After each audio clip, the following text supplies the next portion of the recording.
45 000 employés municipaux, col blanc, col bleu, policiers, pompiers et employés de sociétés de transport.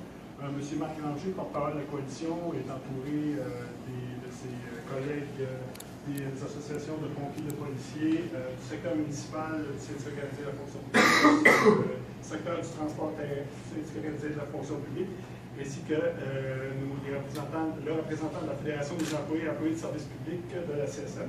Alors, M. Ranger va vous tracer le bilan de la coalition, que la coalition fait du projet de loi 3 de la commission parlementaire, et ça sera suivi d'une période de questions. Alors, je passe la parole.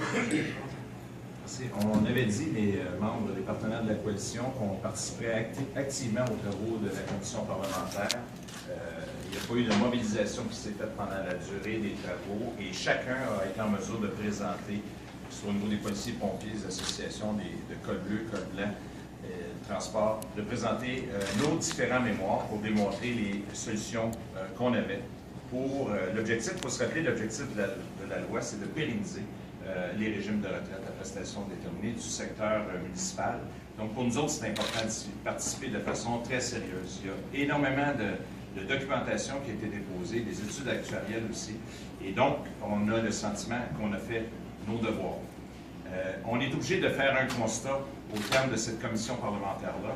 À chaque jour, le ministre Moreau faisait des points de presse où il répétait que la finalité du projet de loi demeurerait la même.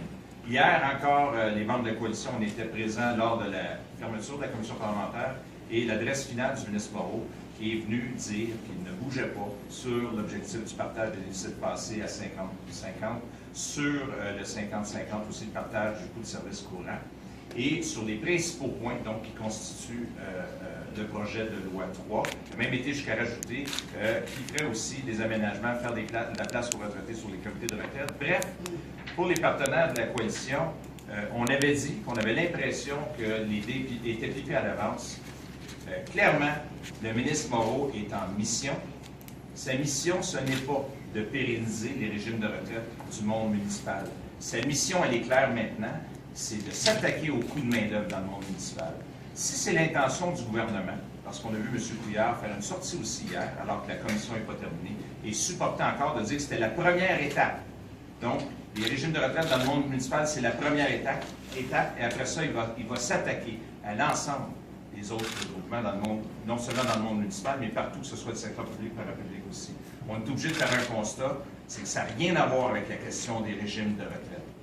Tout au long des audiences, tous les groupes qui ont participé, les questions étaient ciblées, et ciblées uniquement pour supporter les prémices du ministre Moreau dans son projet de loi. Il n'était pas intéressé de connaître la véritable santé financière des régimes de retraite, de connaître nos opinions. Il a tiré les conclusions à l'avance. Force est de constater pour nous, les membres de la coalition, qu'il n'y a pas eu de consultation. Le ministre a été à l'écoute. Le ministre Moreau a été à l'écoute de lui-même. Et surtout pas des organisations syndicales qui ont participé aux travaux.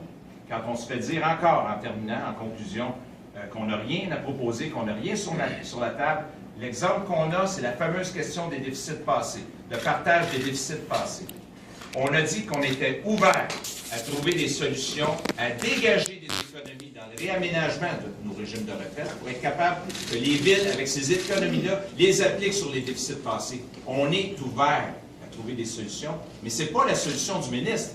La solution du ministre, c'est de déchirer les contrats parce qu'il a dit une aberration.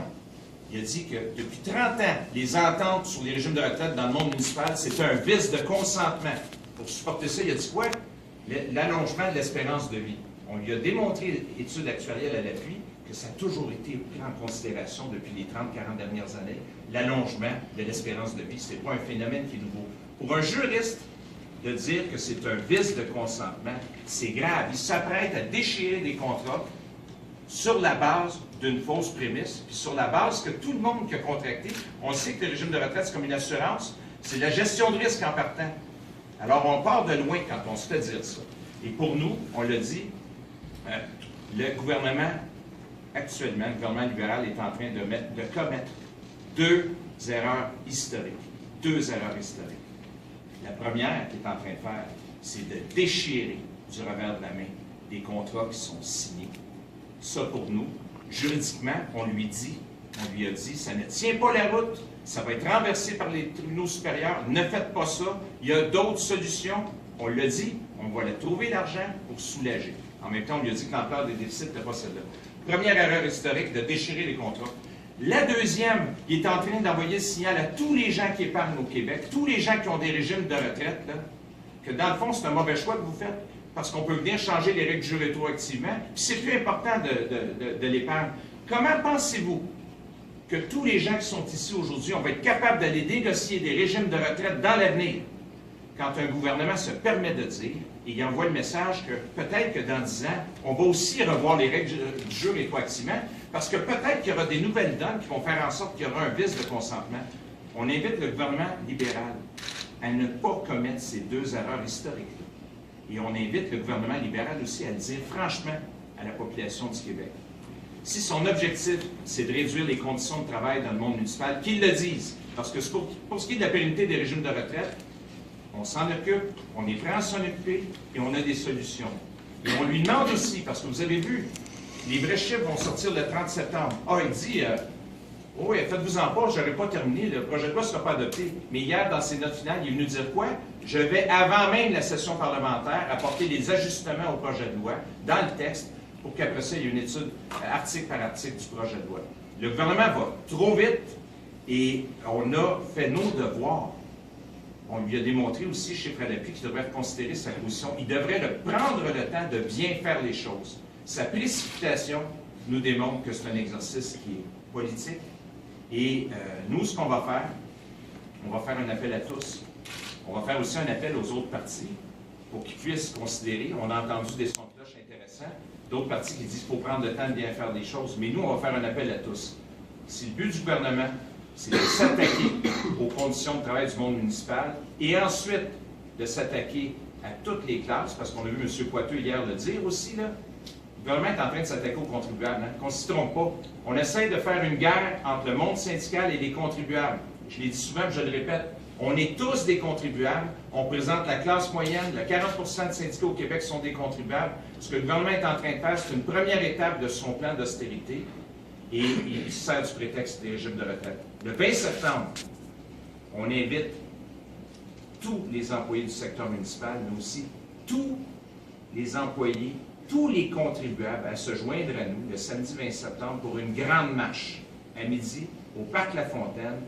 On va lui montrer que les gens sont solidaires. On va demander à tous nos membres aussi de faire appel. Ça va être une marche qui va être pacifiste. Pacifiste. Mais actuellement, quand on dit qu'il y a un dialogue de sourds, on a des solutions, c'est très frustrant pour nous, parce qu'on a des solutions. Et en plus, il y a des maires qui sont venus dire, dont le maire Coderre d'ailleurs qui a dit, il y a des ententes qu'il faut respecter, c'est des bonnes ententes qui font la job, qui assurent la pérennité des régimes de retraite. Le ministre Moreau, c'est comme si on n'avait rien fait, il rejette tout ça du revers de la main.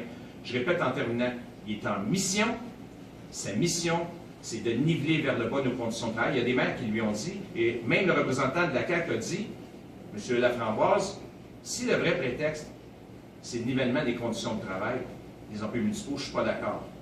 Mais le vrai prétexte de M. Moreau, c'est surtout pas la pérennité des régimes de retraite, il l'a démontré.